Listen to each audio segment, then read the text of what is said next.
Assalamualaikum warahmatullahi taala wabarakatuh. Untuk kali ini, kumpulan kami akan menerangkan dan menjawab persoalan yang diberikan oleh lecturer kami dalam subjek Engineering Society. Kami akan buat dalam bentuk presentation.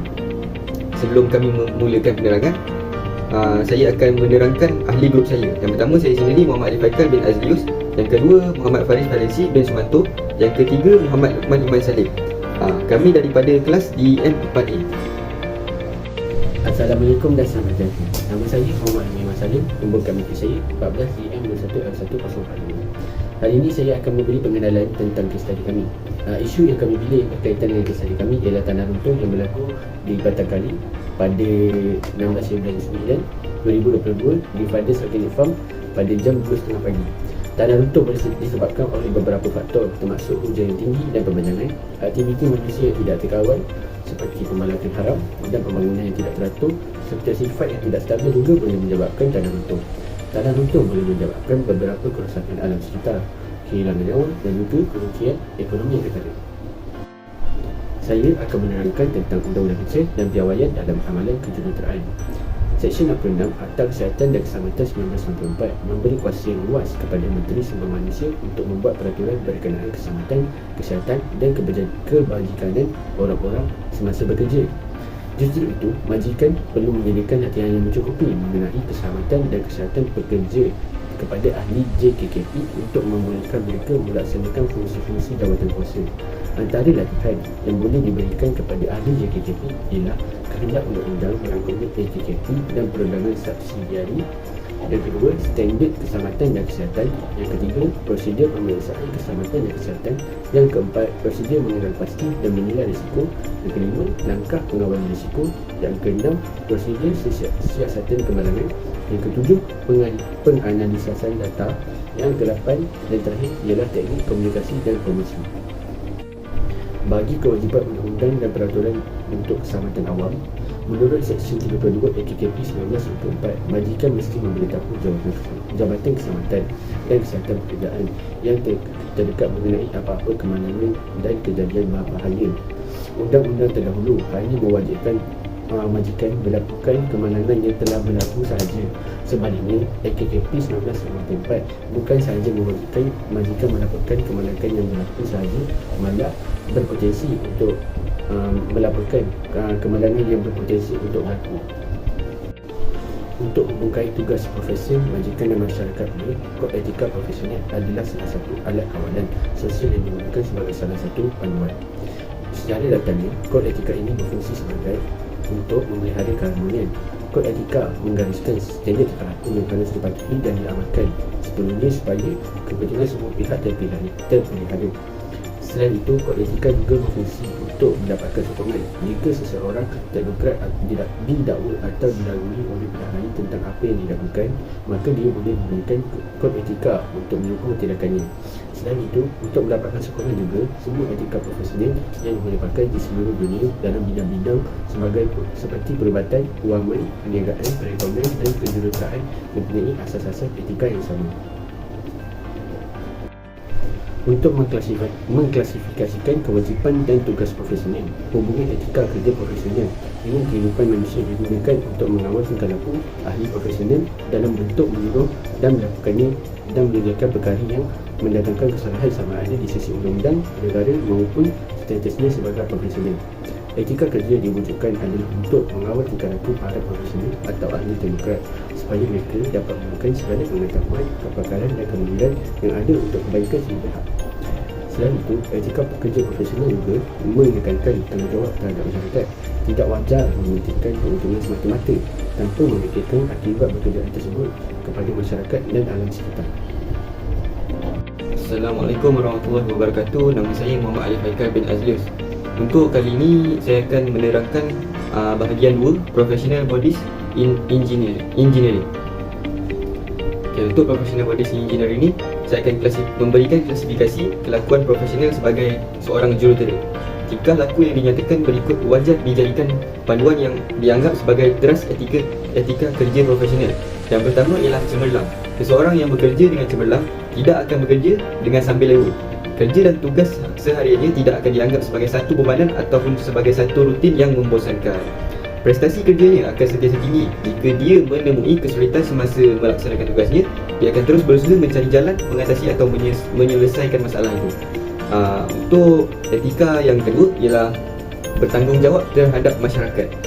Etika kerja profesional turut menekankan tanggungjawab terhadap masyarakat. Tidak wajar mementingkan keuntungan semata-mata tanpa memikirkan akibat pekerjaan tersebut.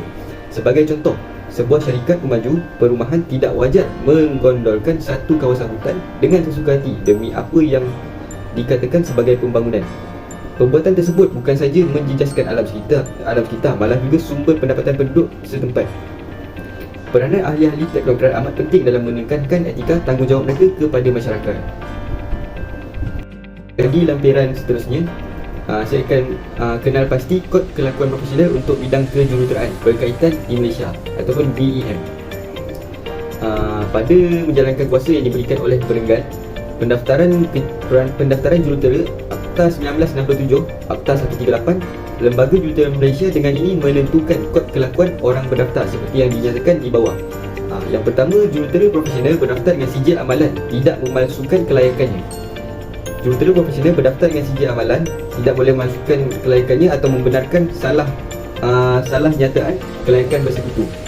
Dia tidak boleh menyuraikan fakta yang berkaitan dengan majikan, pekerja, rakan sekutu, usaha sama atau pencapaian yang lalu. Yang kedua, jurutera profesional hendaklah memeriksa dengan ketekunan wajah, ketepatan fakta dan data sebelum menandatangani atau mengesahkan sebarang kenyataan atau tuntutan. Dia tidak akan menandatangani dokumen tersebut kecuali jika perlu dia telah membuat kelayakan, mengenal kesilapan dan ketidaktepatan. Assalamualaikum warahmatullahi wabarakatuh. Nama saya Muhammad Faris Valensi bin Semanto, nombor 14 DEM 21F1035. Jadi pada bahagian ini saya akan menerangkan tentang Sustainability and Green Engineering. Pada slide pertama saya akan menggambarkan sebuah model tentang pembangunan mampan, isu yang saya pilih. Kebanyakan orang secara intuitif mengaitkan konsep pembangunan dengan perlindungan alam sekitar. Ini bukan satu kesilapan, tetapi hanya penyederhanaan yang berlebihan. Malah ia bermakna keseimbangan antara tiga faktor kemajuan tamadun, sosial, ekonomi dan alam sekitar. Menurut definisi yang paling popular, pembangunan mampan adalah cara mengurus planet kita supaya kebajikan orang. Modern tidak bermakna menghadkan tahap memenuhi keperluan generasi akan datang. Seterusnya, perlu ditekankan bahawa memikirkan masa depan tidak semestinya bermakna pengorbanan atau batasan pada masa kini, iaitu matlamat pembangunan mampan adalah untuk mengurus sumber yang ada sedemikian rupa sehingga keperluan masyarakat moden dipenuhi sepenuhnya. Pada slide kedua, saya akan menerangkan tentang perancangan struktur sarjana teknologi hijau Malaysia. Teknologi hijau iaitu TH didefinisikan sebagai pembangunan dan aplikasi produk, peralatan serta sistem untuk memelihara alam sekitar dan alam semula jadi serta meminimumkan atau mengurangkan kesan negatif daripada aktiviti manusia. Teknologi hijau didapati dapat menjana tenaga dengan kos yang lebih murah selain selamat dan mesra pengguna. Justru menjadikan teknologi hijau berpotensi besar sebagai alternatif dalam memacu pembangunan negara. DTHK memberi fokus kepada 4 sektor utama, iaitu sektor bekalan tenaga, sektor pengurusan sisa dan air sisa, sektor pembangunan dan sektor pengangkutan.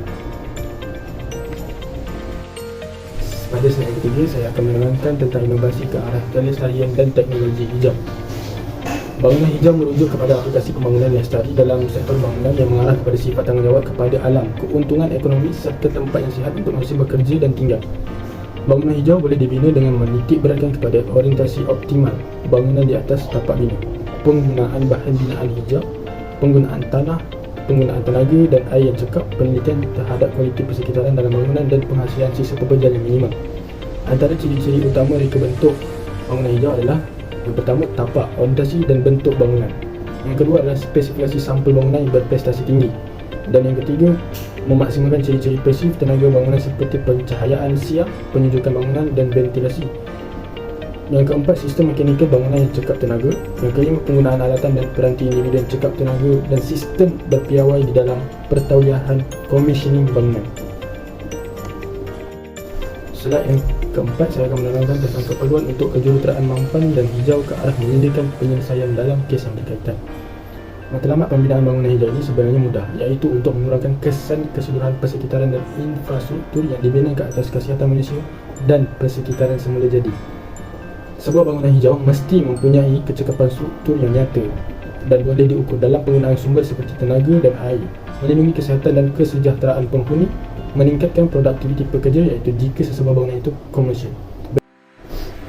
Selain terakhir, saya akan menerangkan tentang menggambarkan isu atau masalah kejuruteraan yang dipilih untuk kemempanan, kaedah dan pelaksanaan. Walau bagaimanapun, terdapat beberapa cabaran sosial dan kewangan dalam melaksanakan industri teknologi hijau.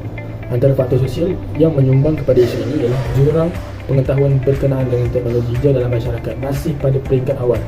Tempoh kelulusan projek mengambil masa yang lama dan tahap kesediaan pasaran juga rendah. Oleh itu, kerajaan perlu meningkatkan perlindungan persekitaran, menggalakkan pembinaan bangunan hijau, memperbanyak projek dengan tenaga hijau dan menambah program serta aktiviti kesedaran hijau. Antara cabaran kewangan yang dihadapi oleh industri ini ialah kos projek yang tinggi serta segi pembiayaan yang terhad. Projek teknologi hijau kurang mendapat sambutan dari segi pembiayaan daripada pihak bank dan institusi kewangan. Pihak tersebut melihat projek ini sebagai teknologi yang sangat baru, kurang rekod prestasi dan projek banyak syarikat yang baru mendaftar.